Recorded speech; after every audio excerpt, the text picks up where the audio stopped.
నమస్కారం, welcome to I dream. ధర్మ మార్గం విత్ విజిత కార్యక్రమానికి స్వాగతం.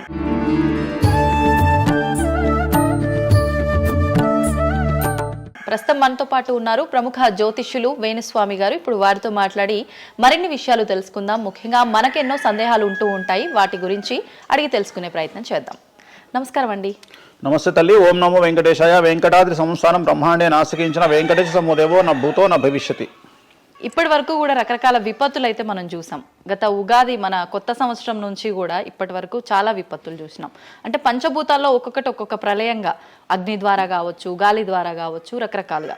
ఇప్పుడు ఈ గ్రహాల మార్పుల వల్ల ఏవో రాబోతున్నాయని, మొన్న రీసెంట్గా బ్రహ్మంగారి ఇల్లు కూలింది అని, అంటే ఎక్కడ ఏ మూలన ఏం జరిగినా కూడా దాన్ని ప్రతి ఒక్కదానికి లింక్ చేసి దానివల్ల ఏదో దుష్ప్రభావాలు రాబోతున్నాయి, దీనివల్ల ఇబ్బందులు పడబోతున్నారని చెప్తున్నారు. మరి ఈ 2026 మనమైతే ఉగాది నుంచి చూసుకుంటాం, కానీ ఆంగ్ల నూతన సంవత్సరం రాబోతోంది. దీని ద్వారా మనకు ఉగాది వరకు ఈ మధ్య కాలంలో ఎలా ఉండబోతోంది, గ్రహాలు రాశుల పరంగా చూసుకుంటే, పంచభూతాల పరంగా చూసుకుంటే, తర్వాత మనకి సంవత్సరం మారిన తర్వాత ఎలా ఉండబోతోంది. 20 నిమిషాలు ఆడుకుందామనే ప్రయత్నం చేసిన నీకు ఇప్పుడు చిన్న ఫినిషింగ్ టచ్ ఇస్తా. అసలు నువ్వు జనవరి 1కు ముందు నా దగ్గరికి ఇంటర్వ్యూకి ఎందుకు వచ్చినావు? ఎందుకు రావు? ఉగాది కదా నువ్వు రావాలి.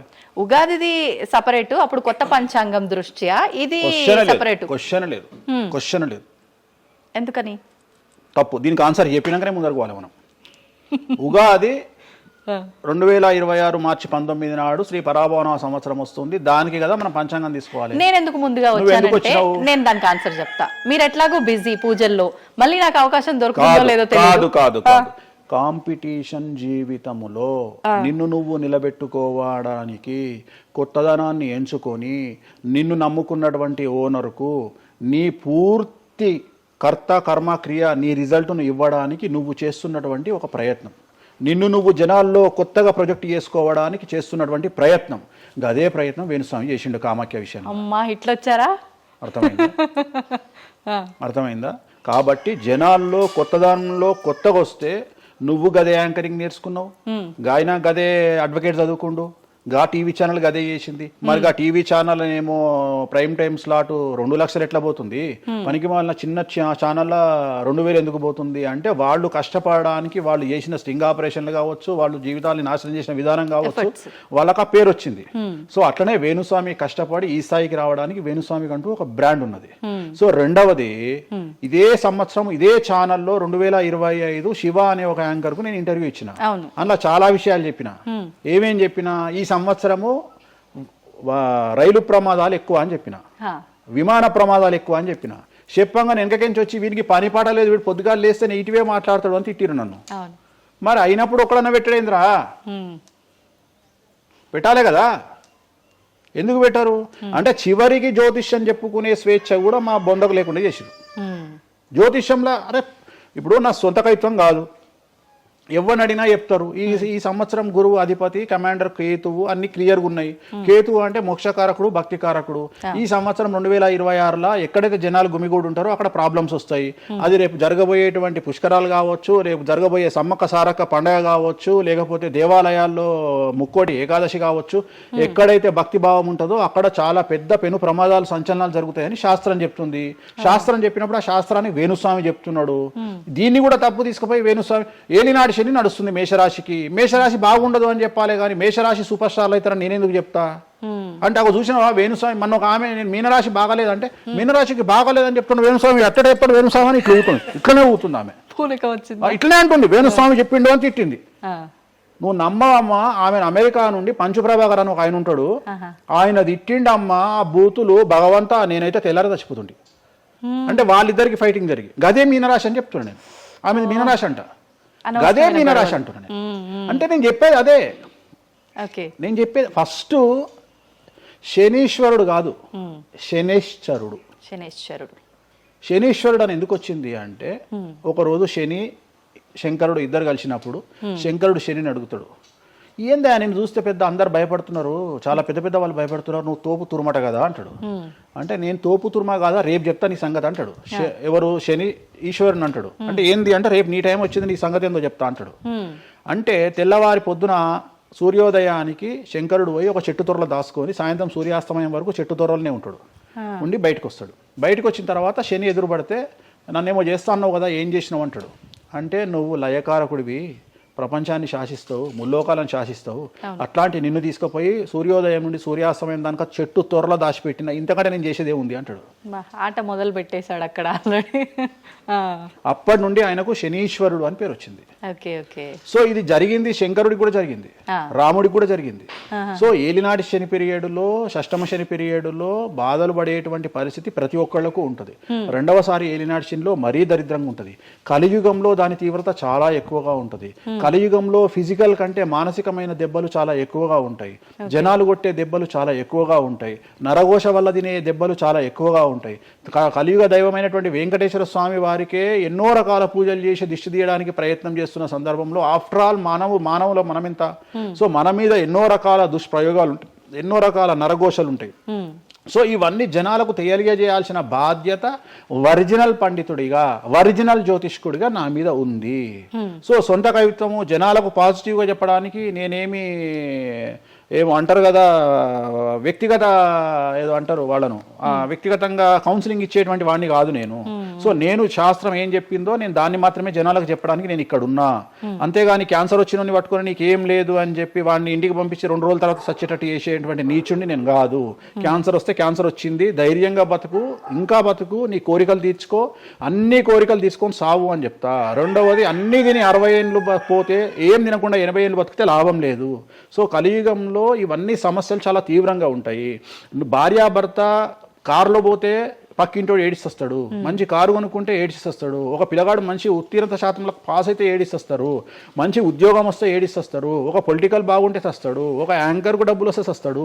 సో ప్రతి దగ్గర ఏడుపు ఏడుపు ఏడుపు, జలసు అనేటువంటిది రాజ్యమేలుతున్నటువంటి సందర్భంలో తెలుగు రాష్ట్రాలలో అది పీక్ స్థాయిలో ఉండేటువంటి పరిస్థితులలో నిజాలు చెప్పి జనాలని భయానికి దూరంగా ఉంచాల్సినటువంటి బాధ్యత నాది, జరగబోయే నష్టం నుండి కాపాడాల్సినటువంటి బాధ్యత నాది అని ఇంతమంది రాళ్ళేసినా, ఇంత చెండాల పనులు చేసినా, వ్యక్తిగతంగా నన్ను విమర్శలు చేసినా నేను ఎవరిని వ్యక్తిగతంగా విమర్శించడం లేదు. ఎందుకంటే ప్రతి ఒక్కడి ముడి కింద ఖచ్చితంగా సమస్యలు ఉంటాయి. ఈ శుద్ధపూస ఎవడూ కాదు. నాకంటూ నెల రోజులు పక్కకు తీస్తే ఒక్కొక్కటి జాతకాలు చెప్పగలుగుతా అందరివి. నేను వాటి జోలికి బోదలుచుకోవట్లేదు. శాస్త్రం ఏం చెప్పిందో శాస్త్ర ప్రామాణికంగా నేను జనాలకు తెలియజేయాలని కోరుకుంటున్నా. సో లాస్ట్ ఇయర్ ఎట్లా జరుగుతుందో 2025లో అనుభవించిన కష్టం కంటే 2026 ఎక్కువ, 2026 కంటే 27 ఎక్కువ, 27 కంటే 28 ఎక్కువ. 2025 నుండి 28 వరకు సమాజంలో ప్రకృతిలో జరిగే సంఘటనల తీవ్రత చాలా ఎక్కువగా ఉండబోతా ఉంది. ప్రకృతి పరంగా, సామాజికంగా, అగ్ని ప్రమాదాల పరంగా, వాహన ప్రయాణాల ప్రమాదం, చాలా రకాల సమస్యలు ఈ సంవత్సరం ఉండబోతున్నాయి.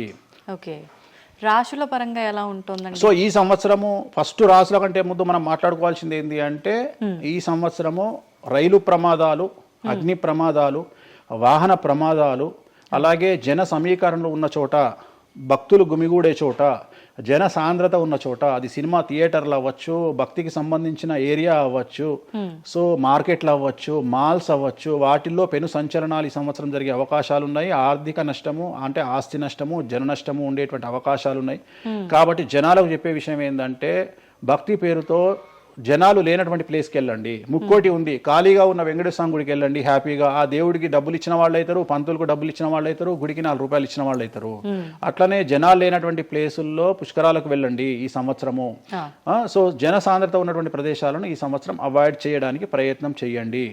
సో టూర్లు మ్యాక్సిమం అవాయిడ్ చేయండి. ఈ సంవత్సరము లోయ ప్రాంతాలలో, కొండ ప్రాంతాలలో, నదీ పరివాహక ప్రాంతాలలో పెను సంచలనాలు నమోదయ్యే అవకాశం ఉంది. టూరిస్టు ప్రాంతాలలో కూడా ప్రాబ్లమ్స్ ఉంటాయి. ఈ సంవత్సరం భారతదేశంలో కొన్ని ప్రదేశాల్లో మత కల్లోలాలు రేగేటువంటి అవకాశం కనిపిస్తూ ఉంది, కర్ఫ్యూ విధించేటువంటి అవకాశం కనిపిస్తూ ఉంది. సో ఇవన్నీ కూడా ఈ సంవత్సరం చాలా తీవ్రంగా ఉండబోతా ఉన్నాయి. సో జాగ్రత్తలు వహిస్తే మంచిది. ఓకే, ఇప్పుడు అంటే ఇవి ఎవరికి, అంటే ఏదైనా గ్రహాల్లో మార్పులు ఉన్న వాళ్ళకా, లేదంటే అంటే ఇదంతా మనం ప్రకృతి పరంగా చెప్పాలి. ప్రకృతి పరంగా దాంట్లో ఎవరు ఉంటారు అంటే, చనిపోయే వాళ్ళని తీసుకుంటే ఆ బాధితులు ఎవరైతే ఉంటారో వాళ్ళ జాతకంలో ఏలినాటి శనో, షష్టమ స్థానంలో శనో, వ్యయ గురువో ఉంటాడు. సో మనం వాళ్ళే అని చెప్పలేం కదా, అక్కడికి పోయిన వాళ్ళల్లో వాళ్ళు ఉంటారు. ఎవడైతే నష్టజాతకుడు ఉంటాడో వాడికి ఆ ఇన్సిడెంట్ జరుగుతుంది. సో ఇది ఓవరాల్ గా సంవత్సర ప్రిడిక్షన్ అంటారు. సో రాబోతున్నటువంటి సంవత్సరం పేరు కూడా చాలా చాలా చాలా కాంట్రవర్షియల్ నేమ్, పరాభవనామ సంవత్సరము. పరాభవము అంటే ఓటమి, అవమానముతో కూడిన ఓటమి అని అర్థం. పరాభవము, దుర్యోధనుడికి మయసభలో జరిగినది పరాభవము. సో అలాంటి పరాభవము ఎవరికి జరుగుతుంది అంటే ఎవరి జాతకంలోనైతే ఏలినాటి శని ఉందో 6వ స్థానంలో శని ఉన్నాడో 8వ స్థానంలో శని ఉన్నాడో 12వ స్థానంలో గురువు ఉన్నాడో వాళ్లకు ఈ సంవత్సరం సంచలనాలు ఉండబోతా ఉన్నాయి. అది మేషరాశి కావచ్చు, మీనరాశి కావచ్చు, సింహరాశి కావచ్చు. సో ఇలాంటి వారికి ఈ సంవత్సరం పెను సంచలనాలు ఉండేటువంటి అవకాశాలు ప్రస్ఫుటంగా కనిపిస్తూ ఉన్నాయి. సో ఇది ఓవరాల్గా సంవత్సర ఫలితము. ఇక 12 రాశులకు సంబంధించి ముందుగా మేషరాశి కనుక తీసుకున్నట్లయితే మేషరాశికి ఈ సంవత్సరము ఏలినాటి శని నడుస్తూ ఉంది. సో ఏలినాటి శని ఒక పక్క గురువు బాగాలేడు, ఒక పక్క రాహు బాగాలేడు, ఒక పక్క కేతు బాగాలేడు. సో ఇలాంటి సందర్భంలో పెను సంచలనాలకు కారణభూతమయ్యేటువంటి అవకాశం ఉంది. సో విద్యార్థులకు ఉత్తీర్ణత శాతం తగ్గుతుంది, కోరుకున్న ప్లేస్మెంట్స్ రావు, వీసా రిజెక్ట్ అయ్యే అవకాశం ఉంది. ఉద్యోగస్తులకు పై అధికారుల వల్ల సమస్యలు ఉంటాయి, ప్రమోషన్లు ఆగిపోతాయి. సో బదిలీలు చాలా దూరంగా బదిలీలు అయ్యే అవకాశం కనిపిస్తూ ఉంది. రాజకీయ నాయకులకు ఫెయిల్యూర్స్ కనిపిస్తూ ఉన్నాయి, ఉన్న పదవులు కోల్పోయే అవకాశం కనిపిస్తుంది, ఎన్నికలలో ఓటమి కనిపిస్తూ ఉంది. రైతులకు మొదటి పంట కంటే రెండవ పంట బాగుండే అవకాశం ఉంది. కళాకారులకు క్రీడాకారులకు అవకాశాలు తగ్గిపోయి ఆదాయం తగ్గిపోయే అవకాశం ఉంది. స్త్రీలకు సంబంధించి భర్తల మధ్యన గొడవలు అయ్యే అవకాశం ఉంది. అలాగే వ్యాపారస్తులకు బ్యూరోక్రాట్లకు ఈ సంవత్సరం ఏసీబీ, సిబిఐ, సిఐడి లాంటి కేసులు లేదా ఈడీ కేసులు కనిపిస్తూ ఉన్నాయి. ఈ సంవత్సరం ఓవరాల్గా మేషరాశి వాళ్ళని తీసుకుంటే న్యాయపరమైన ఇబ్బందులు, ఆర్థికపరమైన ఇబ్బందులు, ఆరోగ్యపరమైన ఇబ్బందులు, తండ్రికి సంబంధించిన అపమృత్యు గండము, అలాగే న్యాయపరమైన చిక్కులు, వాహన ప్రమాదాలు, భార్యాభర్తల మధ్యన గొడవలు, ఇవన్నీ మేషరాశి వారికి కనిపిస్తూ ఉన్నాయి. మరి ఏం చేసుకోవాలా అంటే తిరునల్ల శనీశ్వర ఆలయంలో ప్రత్యేకమైన శని పూజ నిర్వహించుకోవడంతో పాటు నలుపు రంగు దుస్తులకు దూరంగా ఉండడము, నలుపు చెప్పులు, నలుపు వాహనాలకు దూరంగా ఉండడము, లెదర్ వస్తువులకు దూరంగా ఉండడము, నలుపు లెదర్ వస్తువులకు దూరంగా ఉండడం వల్ల సమస్యల నుండి గట్టెక్కుతారు. ఏడాదంతా వీటికి దూరంగా ఉండాలి. మరి తర్వాత నెక్స్ట్ వృషభ రాశి. సో వృషభ రాశి వారికి ఈ సంవత్సరం 100కు ఇంచుమించుగా 75% అనుకూలంగా ఉంది. రాహువు, కేతువు, గురువు, శని అనుకూలత కనిపిస్తూ ఉంది. చాలా బాగుండబోతా ఉంది. ఈ సంవత్సరం మే నుండి విపరీతమైన రాజయోగం పట్టబోతా ఉంది. చాలా అనుకూలంగా ఉంది. విద్యార్థులకు ఉత్తీర్ణత శాతం ఉంటుంది. స్త్రీలకు అనుకూలమైన ఫలితాలు ఉంటాయి. స్త్రీలకు మీ ఇంట్లో కమాండింగ్ అంతా మీదే ఉంటుంది. రాజకీయ నాయకులకు ఎన్నికలలో విజయాలు సాధిస్తారు. డబ్బులు ఎక్కువ ఖర్చైనా విజయాలు సాధిస్తారు. అలాగే రైతులకు 2 పంటల దిగుబడి రాబడి బాగుంటుంది. విద్యార్థులకు కోరుకున్న ప్రదేశాల్లో సీట్లు వస్తాయి. ఉత్తీర్ణత శాతం పెరుగుతుంది. అవివాహితులకు వివాహ యోగ సూచనలు కనిపిస్తున్నాయి. సంతానం లేని వారికి సంతాన యోగం కనిపిస్తూ ఉంది. వ్యాపారస్తులకు అన్ని రంగాల వ్యాపారస్తులకు అనుకూలమైన ఫలితాలు ఉండబోతా ఉన్నాయి. క్రీడాకారులకు, కళాకారులకు అవకాశాలు, ఆదాయము పెరుగుతాయి. ఓవరాల్గా ఈ సంవత్సరం పూర్తి స్థాయిలో మీకు ఎటువంటి సమస్యలు కనిపించడం లేదు. చాలా బాగుంది కాబట్టి మీకు ఎటువంటి రెమెడీస్ అవసరం లేదు. వీలైతే సోమవారం నాడు శివాలయంలో రుద్రాభిషేకాన్ని నిర్వహించుకోండి. సో నెక్స్ట్ మిథున రాశి. ఈ సంవత్సరం ఏదైనా రాశి 100కు 110% అనుకూలంగా ఉంది అంటే మిథున రాశి. సో గురువు, రాహువు, కేతువు అన్ని గ్రహాలు అనుకూలంగా ఉన్నాయి. పట్టిందల్లా బంగారంగా ఉంటుంది. గురువు అతిచారం వల్ల మీ జాతకం చాలా బాగుండబోతా ఉంది. గత 10 సంవత్సరాల నుండి మీరు పడుతున్నటువంటి కష్టాలన్నీ తొలగిపోయే అవకాశాలు కనిపిస్తూ ఉన్నాయి. సో కొత్త స్పీడ్తో ముందుకు వెళ్ళండి. కొత్త ఆలోచనలు చేయండి. ఎంత గొప్పగా జీవితంలో ముందుకెళ్లాలో ప్లాన్ చేయండి. చాలా గొప్పగా ఆలోచించండి. చిన్నగా ఆలోచన చేయకండి. గురువు విపరీత రాజయోగాన్ని ఇవ్వబోతా ఉన్నాడు. దైవబలం మీకు అనుకూలంగా ఉంది. గురుబలం మీకు అనుకూలంగా ఉంది. శనిబలం మీకు అనుకూలంగా ఉంది. కాబట్టి కొత్త వ్యాపారాలు ప్రారంభించండి. విపరీతమైనటువంటి చాలా గొప్పగా కలలు కనండి. ఆ కళలను సాకారం చేసుకునే దిశగా ప్రయాణం చేయండి. విద్యార్థులకు అనుకూలంగా ఉంది. ఉద్యోగస్తులకు అనుకూలంగా ఉంది. వ్యాపారస్తులకు అనుకూలంగా ఉంది. రైతులకు 2 పంటలు అనుకూలంగా ఉంది. సో ప్రతి వాళ్ళు చెరువులు, తర్వాత చేపల చెరువులు, రొయ్యల చెరువులు పండించే వాళ్ళకు అనుకూలంగా ఉంది. పౌల్ట్రీ ఫామ్ వాళ్ళకు అనుకూలంగా ఉంది. రాజకీయ రంగం వారికి అనుకూలంగా ప్రజల్లో మంచి మార్పులు కనిపిస్తూ ఉన్నాయి. స్త్రీలకు మీదే కమాండింగ్గా ఉంటుంది. కుటుంబంలో మీరు ఏం చెప్తే అది జరిగేటువంటి అవకాశాలు కనిపిస్తూ ఉన్నాయి. సో మిథున రాశి వారికి పూర్తి స్థాయిలో అనుకూలంగా ఉంది. ఎటువంటి రెమెడీస్, ఎటువంటి పూజలు అవసరం లేదు. అద్భుతం అయితే వీళ్ళది. నెక్స్ట్ కర్కాటక రాశి. సో నెక్స్ట్ కర్కాటక రాశి. సో కర్కాటక రాశి వారికి కూడా ఇంచుమించు 90% అనుకూలంగా ఉంది. కాకపోతే ఇక్కడ ఉన్న సమస్య ఏంటి అంటే మే వరకు 2026 మే వరకు కొద్దిగా వీళ్ళకు గురువు 12వ ఇంట్లో ఉన్నాడు కాబట్టి కాళ్ళు చేతులు విరిగే అవకాశం ఉంది. దెబ్బలు తగిలించుకునే అవకాశం కనిపిస్తూ ఉంది. జాగ్రత్తగా ఉండండి. సాధ్యమైనంత వరకు లెమన్ ఎల్లో కలర్ దుస్తులు ధరించే ప్రయత్నం చేయండి. చాలా అనుకూలంగా ఉండబోతా ఉంది. రాజకీయ రంగంలో ఉండే వాళ్లకు విపరీతమైనటువంటి విజయాలు సిద్ధిస్తాయి. జనాల్లో అనుకూలమైన వాతావరణం ఉంటుంది. వ్యాపారస్తులకు విశేషించి అనుకూలంగా ఉంటుంది. విద్యార్థులకు అనుకూలంగా ఉంటుంది. అలాగే రైతులకు అనుకూలంగా ఉంటుంది, కళాకారులకు క్రీడాకారులకు మరీ అనుకూలంగా ఉంటుంది. కాకపోతే ఓవరాల్గా కర్కాటక రాశి వారికి ఈ సంవత్సరం కొద్దిగా శత్రువుల యొక్క బెడద ఒక 10% కనిపిస్తూ ఉంది. కానీ శత్రువులను పట్టించుకోకండి. శని బలం వల్ల వాళ్ళు ఎంత ప్రయత్నాలు చేసినా, రాహు బలం వల్ల వాళ్ళు ఎంత ప్రయత్నాలు చేసినా మిమ్మల్ని ఎవరు ఏమీ చేయలేరు. సో మీరు చేయాల్సింది ప్రతి గురువారం నాడు లెమన్ ఎల్లో దుస్తులు ధరించే ప్రయత్నం చేయండి. అలాగే శ్రీకాళహస్తిలో గురు దక్షిణామూర్తి వద్ద గురువారం నాడు గురుహోరలో గురువుకు అంటే దక్షిణామూర్తికి అష్టోత్తర పూజ చేయించుకోండి. అలాగే పసుపు రంగు పువ్వు ఏదైనా ఉంటే అక్కడ నుండి తెచ్చుకొని ఇంట్లో పెట్టుకోండి. మీకు అనుకూలమైన ఫలితాలు ఉంటాయి. అంటే శని వీళ్ళకి ఫేవర్గా ఉన్నాడు అంటే శని వీళ్ళకి చాలా ఫేవర్గా ఉన్నాడు, రాహు ఫేవర్గా ఉన్నాడు, కేతు ఫేవర్గా ఉన్నాడు, మే నుండి గురువు కూడా ఫేవర్గా ఉంటాడు. అది ఉన్న చిన్న చిన్న ఇబ్బందులకు కూడా ఏమైనా దానాలు అలాంటివి అదే మనం చెప్పిన ఎందుకు గురువు లెమన్ ఎల్లో కలర్ గురువుకు దక్షిణామూర్తి సరిపోతుంది, ఇంకా అవసరం లేదు, దానాలు అవసరం లేదు. మరి తదుపరి రాశి సో నెక్స్ట్ సింహరాశికి ఈ సంవత్సరం అష్టమ శని నడుస్తూ ఉంది. గురువు వ్యతిరేకమైన ఫలితాలు, రాహు కేతువు చాలా నెగిటివ్గా ఉన్నారు.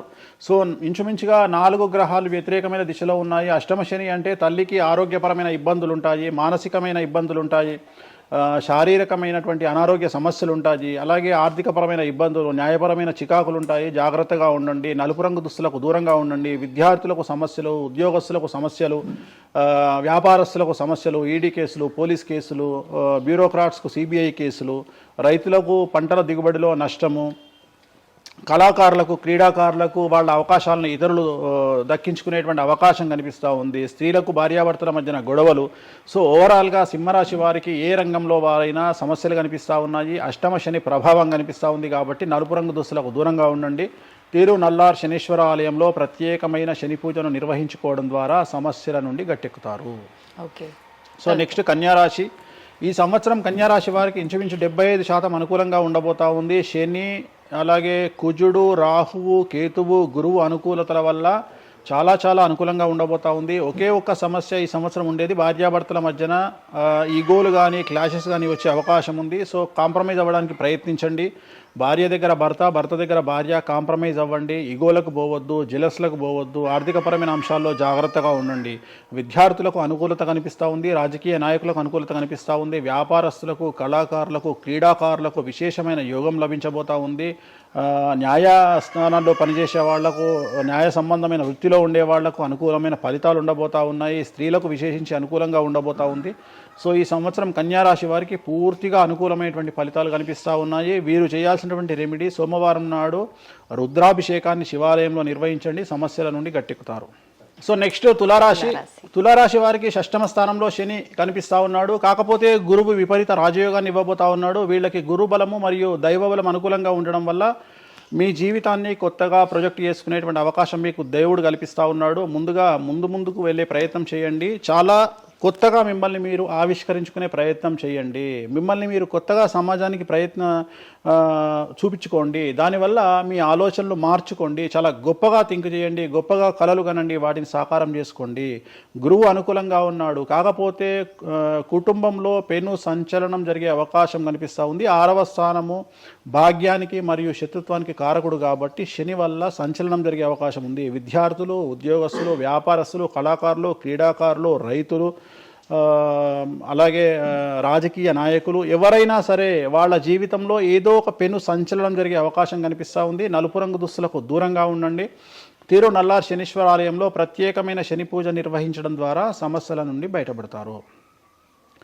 నెక్స్ట్ వృశ్చిక రాశి వారికి అర్ధాష్టమ శని వెళ్ళిపోయింది. శని గురువులు అనుకూలంగా ఉన్నారు, రాహు కేతువులు అనుకూలంగా ఉన్నారు. కళాకారులు, క్రీడాకారులు, ఉద్యోగస్తులు, విద్యార్థులు, వ్యాపారస్తులు, రైతులు, రాజకీయ నాయకులు, స్త్రీలు, అన్ని రంగాల వారికి పూర్తిగా 100కి 100% అనుకూలంగా ఉన్నటువంటి రాశి వృశ్చిక రాశి. పూర్తి స్థాయిలో విశాఖ 4, అనురాధ 1, 2, 3, 4, జ్యేష్ఠ 1, 2, 3, 4, 9 పాదాల వారికి విశేషించి రాజయోగంగా భావించాల్సి ఉంటుంది. మే వరకు విపరీత రాజయోగం కనిపిస్తూ ఉంది. మే తదుపరి కూడా అనుకూలమైన ఫలితాలను పొందుతారు. కాబట్టి వీరికి ఎటువంటి రెమెడీసు, ఎటువంటి పూజలు అవసరం లేదు. చాలా గొప్పగా కళలు కనండి. మీకున్నటువంటి కళలను సాకారం చేసుకోండి. మీకు ఎటువంటి రెమెడీస్ కూడా అవసరం లేదు. నెక్స్ట్ ధనుసు రాశి వారికి అర్ధాష్టమ శని నడుస్తూ ఉంది. అర్ధాష్టమ శని అనేటువంటిది డబ్బులను అధికంగా ఇచ్చి ఆ డబ్బుల ద్వారా సమస్యలు తెచ్చేటువంటి ఒక పరిస్థితి. అంటే డబ్బులు లేకపోతేనే సమస్యలు అంటారా? డబ్బులు ఉంటే కూడా సమస్యలు. డబ్బులు ఉన్నప్పుడు వాటిని మనం ఖర్చు చేసే విధానంలో సమస్యలు, వాటిని మనం ఎలా సమాజంలో ఖర్చు పెట్టబోతున్నామనే సమస్యలు ఏర్పడేటువంటి అవకాశం ఉంది. కాబట్టి మీరు ఇన్వెస్ట్మెంట్ చేయడంలో కానీ, అప్పులు ఇవ్వడంలో కానీ, ఎవరికైనా అప్పులు ఇవ్వడంలో కానీ, చిట్టీలు వేయడంలో కానీ, సహాయం చేయబోయేటప్పుడు కానీ జాగ్రత్తలు తీసుకోండి. ఎటువంటి పరిస్థితుల్లోనూ డబ్బులు ఎవరికి ఇవ్వవద్దు. సో ధనుస్సు రాశి వారికి డబ్బు పరంగా సమస్యలు ఏర్పడే అవకాశం ఉంది. రాక డబ్బులు వచ్చినాయి కాబట్టి తీసుకెళ్ళి వేరే వాళ్ళకి ఇచ్చి మోసపోయే అవకాశాలు కనిపిస్తూ ఉన్నాయి. ఈ ఒక్క విషయంలో ధనుసు రాశి వాళ్ళు జాగ్రత్తలు తీసుకుంటే విద్యార్థులకు, ఉద్యోగస్తులకు, కళాకారులకు, క్రీడాకారులకు, రాజకీయ నాయకులకు, స్త్రీలకు, వ్యాపారస్తులకు, రైతులకు, అన్ని రంగాల వారికి ఈ సంవత్సరం అనుకూలంగా ఉంటుంది. ఓన్లీ మీరు చేయాల్సిన రెమెడీ నలుపు రంగు దుస్తులకు దూరంగా ఉండండి. తిరునల్లార్ శనీశ్వర ఆలయంలో ప్రత్యేకమైన శని పూజ నిర్వహించడం ద్వారా సమస్యల నుండి గట్టెక్కుతారు. నెక్స్ట్ మకర రాశి వారికి ఈ సంవత్సరం చాలా అనుకూలంగా ఉంది. ఈ సంవత్సరం అండర్లైన్ చేయాల్సిన విషయం ఏమిటంటే మకర రాశి వారికి భార్యాభర్తల మధ్యన గ్యాప్ ఏర్పడేటువంటి అవకాశం ఉంది. గొడవలు వచ్చే అవకాశం ఉంది. ఈగోస్ వల్ల కానీ వేటి వల్ల అయినా సమస్యలు వచ్చే అవకాశం ఉంది. అది కాకుండా విద్యార్థులకు అనుకూలతలు ఉంటాయి, ఉద్యోగస్తులకు అనుకూలతలు ఉంటాయి, రైతులకు 2 పంటల దిగుబడి రాబడి ఉంటుంది. అలాగే రాజకీయ నాయకులకు సమాజంలో మంచి పేరు ప్రఖ్యాతులతో పాటు పదవులు సిద్ధిస్తాయి. రైతులకు 2 పంటల దిగుబడి రాబడి ఉంటుంది. వ్యాపారస్తులకు రూపాయికి 100 రూపాయల లాభం ఉంటుంది. స్త్రీలకు కోరుకున్నటువంటి ఫలితాలు ఉంటాయి. అన్ని రంగాల వారికి అనుకూలమైన ఫలితాలు మకర రాశి వారికి ఉండబోతా ఉన్నాయి. వీరు సోమవారం నాడు శివాలయంలో రుద్రాభిషేకం నిర్వహించుకున్నట్లయితే సమస్యల నుండి గట్టెక్కుతారు. సో నెక్స్ట్ కుంభరాశి వారికి ఏలినాటి శని చివరి అంకంలో ఉంది. చాలా సమస్యలు కనిపించబోతా ఉన్నాయి. కుటుంబంలో ఎవరిని తీసుకున్నా విద్యార్థులు, ఉద్యోగస్తులు, వ్యాపారస్తులు, కళాకారులు, క్రీడాకారులు, రాజకీయ నాయకులు, స్త్రీలు, ఉద్యోగస్తులు, బ్యూరోక్రాట్లు అందరికీ సమస్యలు ఉన్నాయి. వాహన ప్రమాదాలు, పోలీస్ కేసులు, కోర్టు కేసులు, ఆరోగ్యపరమైన ఇబ్బందులు, మానసికమైన ఇబ్బందులు, స్త్రీలకైతే థైరాయిడ్ సమస్యలు, పీసీఓడి సమస్యలు, గర్భసంచికి సంబంధించిన సమస్యలు, మానసికమైన ఇబ్బందులు బాధించే అవకాశం కనిపిస్తూ ఉంది. జాగ్రత్తగా ఉండండి. నలుపు రంగు దుస్తులకు దూరంగా ఉండండి. శనివార నియమాన్ని పాటించండి. సప్త శనివార వ్రతాన్ని పాటించండి. సప్త శనివార వ్రతం అంటే శనివారం నాడు శ్రీ వెంకటేశ్వర స్వామి వారికి సంబంధించినటువంటి వ్రతము. ఇది పుస్తకం మీకు మార్కెట్లో దొరుకుతుంది. తీసుకొచ్చుకొని 7 వారాల పాటు 7 శనివారాల పాటు చేయండి. సమస్యల నుండి గట్టెక్కుతారు. ఇక చివరిది లాస్ట్ది అనేటువంటిది మీనరాశి వారికి ఈ సంవత్సరం జన్మశని నడుస్తూ ఉంది. జన్మశని చాలా డేంజరస్గా ఉండబోతూ ఉంది. ఏ రంగంలో ఉండే వారికైనా ఈ సంవత్సరం సమస్యలు తప్పవు. ఆర్థికంగా, సామాజికంగా, న్యాయపరంగా, ఆరోగ్యపరంగా, వాహన ప్రమాదాలు అవ్వచ్చు, ఆర్థికపరమైన నష్టాలు అవ్వచ్చు, పోలీస్ కేసులు అవ్వచ్చు, ఇంట్లో తల్లిదండ్రులు ఒకళ్లకు ప్రాణగండాలు అవ్వచ్చు, భార్యాభర్తల మధ్యన గొడవలు అవ్వచ్చు. మరీ ముఖ్యంగా ఈ సంవత్సరం మీనరాశి జాతకులు ఉండేటువంటి ఇళ్లలో మగవాళ్లకు సంపాదన లేకుండా ఖాళీగా ఉండడం వల్ల ఆడవాళ్ళు మాత్రమే సంపాదించి, ఆడవాళ్ల ఉద్యోగంతో డబ్బులు సంపాదించి, ఆడవాళ్ళ అంటే భార్యల మీదనో, ఆడవాళ్ళ కూతుళ్ళ మీదనో, తల్లి మీదనో బ్రతికేటువంటి పరిస్థితి మగవాళ్లకు ఉండే అవకాశం ఉంది. కాబట్టి ఈగోలను చంపుకోండి. సో ఆడవారి మీద బ్రతకడానికి సిద్ధపడండి, కష్టపడండి, మానసికంగా సంసిద్ధులుగా ఉండండి. అంటే అలాంటి ఒక కండిషన్ ఈ సంవత్సరం ఉండబోతా ఉంది. ఈ ఒక్క సంవత్సరాన్ని కనుక మీరు దాటగలిగితే మీ జీవితంలో మంచి మంచి మంచి పొజిషన్లకు వెళ్తారు. సో నలుపు రంగు దుస్తులకు దూరంగా ఉండండి. రాత్రిపూట ప్రయాణాలు చేయకండి. వాహన ప్రమాదాలు జరిగే అవకాశం కనిపిస్తూ ఉంది. జన సమూహం ఉన్నటువంటి ప్రాంతాలకు వెళ్ళకండి. సో జాగ్రత్తలు తీసుకోండి. నలుపు రంగు దుస్తులకు దూరంగా ఉండండి. తిరునల్లార్ శనీశ్వర ఆలయంలో ప్రత్యేకమైన శని పూజ నిర్వహించడం ద్వారా సమస్యల నుండి బయటపడతారు. ఇప్పుడు ఈ రాశి ఫలాల్ని ఈ మధ్యకాలంలో చాలా మంది ఫాలో అవుతున్నారండి. ఇది అక్షరం అంటే పేరులో మొదటి అక్షరాన్ని బట్టి ఫాలో అవ్వాలా, లేదంటే డేట్ ఆఫ్ బర్త్ బట్టి వచ్చే రాశిని ఫాలో ఇది పేరులో దాని సంబంధం లేదు. డేట్ ఆఫ్ బర్త్ ప్రకారం చూసుకోవాలి. రెండోది ఇది గోచారం, గ్రహచారం వేరు, గోచారం వేరు. ఇది జస్ట్ గోచారం ప్రకారం ఎలాగైతే మనము సౌరమానం ప్రకారము మనం చూసుకుంటామో అలా ఇది ఓన్లీ చాంద్రమానం ప్రకారము మీ నక్షత్రం ప్రకారం చూసుకోవాల్సిందే. మళ్ళీ వ్యక్తిగతమైన జాతకం వేరు. అంటే ఒక 3-4 రాశులు మినహాయించి అన్ని రాశుల వారికి కొంచెం ఇబ్బందికర పరిస్థితులే ఉన్నాయి. దానికి మీరు చెప్పిన రెమెడీస్ చేసుకుంటే సరిపోతుంది. ధన్యవాదాలండి, చాలా చక్కగా వివరించారు. ఓం నమో వెంకటేశాయ.